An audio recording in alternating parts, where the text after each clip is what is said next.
proses pembelajaran kita hari ini, terlebih dahulu kita berdoa bersama. Kita berdoa. Segala puji syukur hanya bagi-Mu ya Allah Tuhan kami. Kami bersyukur untuk kasih dan penyertaan-Mu bagi kami. Kami ada lagi untuk belajar bersama.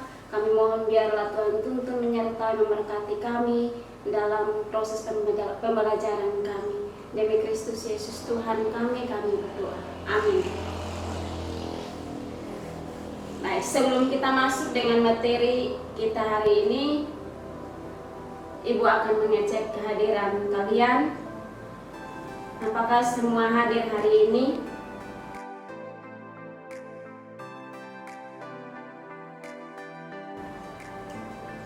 Baik, jadi semuanya hadir hari ini. Karena itu Ibu harapkan kita semua dapat mengikuti proses pembelajaran hari ini dengan baik.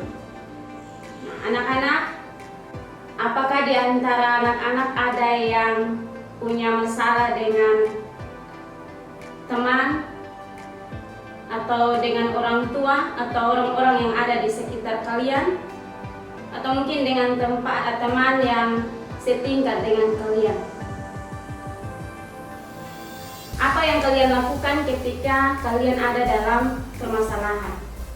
Apakah kalian menyimpan kemarahan?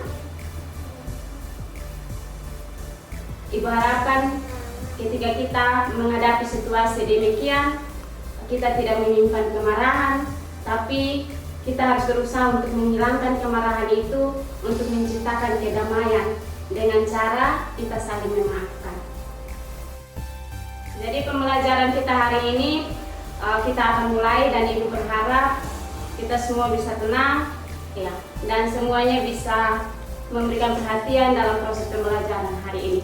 Ibu akan menyampaikan hal-hal yang perlu kita capai pada proses pembelajaran hari ini, yaitu yang pertama, materi pokoknya tentang menjadi pendamai atau menjadi pembawa damai dalam kehidupan. Dengan kompetensi inti, memahami, menerapkan, dan menganalisis pengetahuan faktual, konseptual, prosedural, dan metakognitif berdasarkan rasa ingin tahu tentang ilmu pengetahuan, teknologi, seni, budaya, dan humaniora dengan wawasan kebangsaan, kenegaraan, dan peradaban terkait penyebab fenomena dan kejadian, serta menerapkan pengetahuan prosedural pada bidang kajian yang spesifik sesuai dengan bakat dan minat untuk memecahkan masalah. Nah, kompetensi dasar yang hendak kita capai yaitu menganalisis peran remaja sebagai pembawa damai sejahtera dalam kehidupan sehari-hari selaku murid Kristus. Dan indikator yang hendak kita capai adalah menjelaskan pengertian damai, menjelaskan tentang damai menurut Alkitab, menjelaskan tentang hubungan Allah, manusia, dan lingkungan sebagai ciptaan Allah, mendeskripsikan hal-hal yang harus dilakukan dan mewujudkan damai di muka bumi, dan yang berikut menjelaskan peran gereja dalam menciptakan damai sejahtera. Dan indikator yang terakhir adalah kita menampilkan atau mewujudkan perilaku sebagai pembawa damai sejahtera dalam kehidupan kita sehari-hari. Setelah mengikuti proses pembelajaran dengan materi yang akan kita pelajari, peserta didik diharapkan mampu menjelaskan tentang pengertian damai sejahtera, menjelaskan tentang prinsip damai yang berlaku, menjelaskan tentang pandangan Alkitab tentang damai ini sendiri, yang berikut tentang menjelaskan tentang hubungan Allah, manusia, dan ciptaan Allah lainnya, dan yang berikut mendeskripsikan hal-hal yang harus dilakukan dan mewujudkan damai itu dalam kehidupan sehari-hari. Indikator yang berikut atau tujuan pembelajaran yang berikut adalah menjelaskan peran gereja dan menciptakan damai, dan yang terakhir mewujudkan perilaku sebagai pembawa damai sejahtera dalam kehidupan sehari-hari.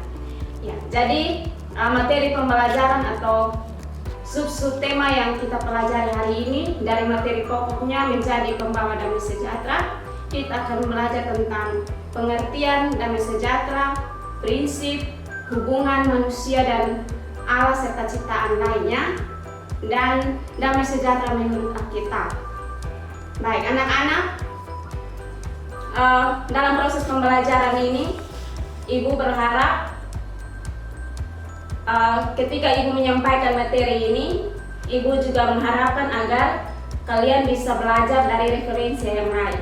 Kalian bisa belajar dari internet, kalian bisa melihat atau menonton video-video yang relevan dengan materi yang kita pelajari hari ini, dan bisa membaca dari sumber-sumber lain selain buku, Alkitab, dari majalah atau media atau sumber belajar lainnya. Kemudian kalian bisa membuat ringkasan atau resume mengenai dengan materi yang kita pelajari hari ini. Oke, baik. Ibu berharap kalian bisa konsentrasi, memberikan perhatian untuk Ibu menyampaikan materinya dengan penjelasan secara garis besar materi yang akan kita pelajari. Kita mulai dengan materi yang pertama tentang pengertian damai. Nah, damai artinya tidak ada perang, tidak ada kerusuhan, kericuhan, atau konflik lainnya. Damai adalah sebuah harmoni dalam kehidupan alami antar manusia, di mana tidak ada perseteruan ataupun konflik. Atau damai juga bisa diartikan tidak ada kekerasan dan sistem keadilan berlaku baik dalam kehidupan pribadi, antar personal, maupun dalam sistem keadilan sosial politik lokal yang secara menyeluruh atau secara global. Baik, yang kedua, kita melihat beberapa pengertian menurut para ahli. Yang pertama, menurut Anan. Menurut pemahaman Anan mengenai dengan damai sejahtera ini adalah bahwa pengertian dari damai di dalam pendidikan, kedamaian adalah sebuah proses di mana seseorang bisa mengubah sikap serta perilakunya mengenai konflik, kekerasan, terus mendapatkan beberapa nilai, pengetahuan, serta mengembangkan keterampilan serta perilaku untuk hidup secara harmoni bersama dengan orang lain. Yang kedua, menurut Biswas. Menurut Biswas, dia berpendapat bahwa damai ini dia memiliki tujuan untuk mengekspos berbagai cara tanpa menggunakan kekerasan untuk mengatasi sebuah konflik atau masalah. Jadi dapat Ibu simpulkan bahwa damai adalah sebuah harmoni dalam kehidupan alami antar manusia di mana tidak ada perseteruan atau konflik.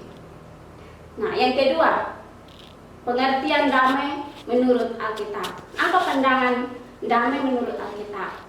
Ada beberapa hal yang perlu kita ketahui. Yang pertama, damai sejahtera itu adalah hak dan sekaligus tanggung jawab setiap orang yang mengikuti Kristus. Yang kedua, bahwa orang-orang yang membawa damai adalah mereka yang memiliki watak cinta damai. Ya. Sama seperti orang yang mencintai dusta, memang tidak terikat pada kebiasaan berdusta. Ya, demikian pula dia harus mencari damai, berarti dia harus memiliki kecintaan yang kuat terhadap pendamaian. Nah, yang ketiga, ada pesan Alkitab, kita bisa lihat dalam Injil Matius pasal 5 ayat 9. Di situ dikatakan bahwa berbahagialah orang yang membawa damai, karena mereka akan disebut anak-anak Allah. Nah, yang berikut tentang prinsip damai sejahtera. Ada 3 poin yang bisa kita pelajari mengenai dengan prinsip damai sejahtera. Yang pertama, di mana ada kekudusan, maka di situ ada damai sejahtera. Ya, jadi di situ dikatakan bahwa disebutkan bahwa Kristus adalah damai sejahtera. Itu dalam kitab Efesus pasal 2 ayat 14. Yang kedua, damai sejahtera hanya ada di dalam Kristus. Dan yang ketiga adalah yang baik dan yang jahat adalah lawan yang tak dapat disatukan. Nah, anak-anak semua, sebagai pencipta, Allah sesuai dengan rencananya, Ia telah menciptakan segala sesuatu termasuk manusia dengan maksud dan tujuan yang penting dan memiliki fungsi masing-masing, di mana adanya hubungan harmonis dan saling mempengaruhi antara satu dengan yang lainnya. Di mana semua ciptaan adalah suatu hal yang berharga dan mencerminkan keagungan Allah. Karena itu sebagai pencipta, Allah telah menciptakan dan memberikan tanggung jawab penuh kepada manusia untuk mengelola alam atau ciptaan lainnya. Yang kedua, bahwa semua ciptaan itu diselamatkan melalui Yesus Kristus. Melalui Yesus Kristus dan Allah yang berinisiatif untuk melakukan pendamaian. Kita lihat bahwa pada penciptaan awal antara manusia yang telah diciptakan oleh Allah dan telah melakukan dosa, dan di situ hubungan antara manusia dan Allah itu terputus. Tapi karena kasih dan pengorbanan Yesus Kristus, di situ Allah memberikan nyawanya sebagai tebusan, dan di situ manusia kembali didamaikan oleh Allah. Nah, di situ hubungan antara Allah dan manusia dan ciptaan lainnya. Allah telah menciptakan kita, tapi karena keberdosaan kita jatuh dalam dosa, tetapi hubungan itu kembali diikat oleh Allah. Nah, dengan demikian pula dengan alam dan lingkungan ciptaan Allah yang lainnya. Allah memberikan tugas kepada kita manusia untuk menciptakan suatu keharmonisan, bukan hanya dengan manusia lain, tapi juga dengan alam ciptaan lain.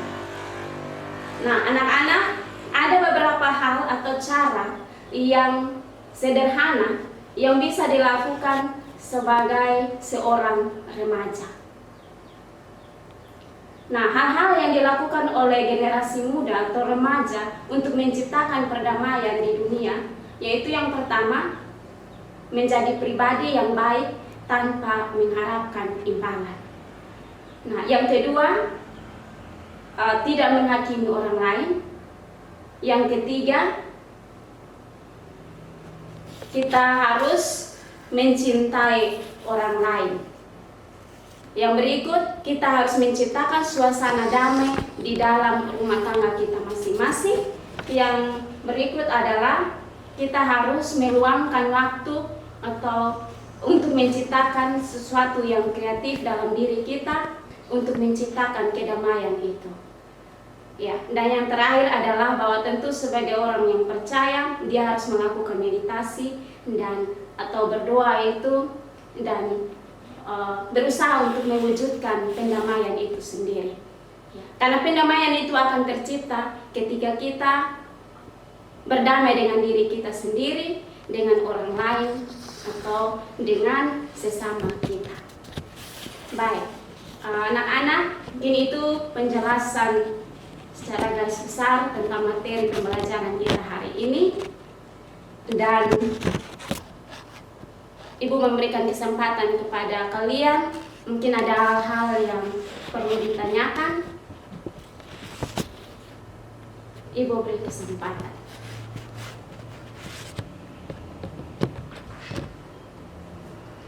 Baik, kalau tidak ada,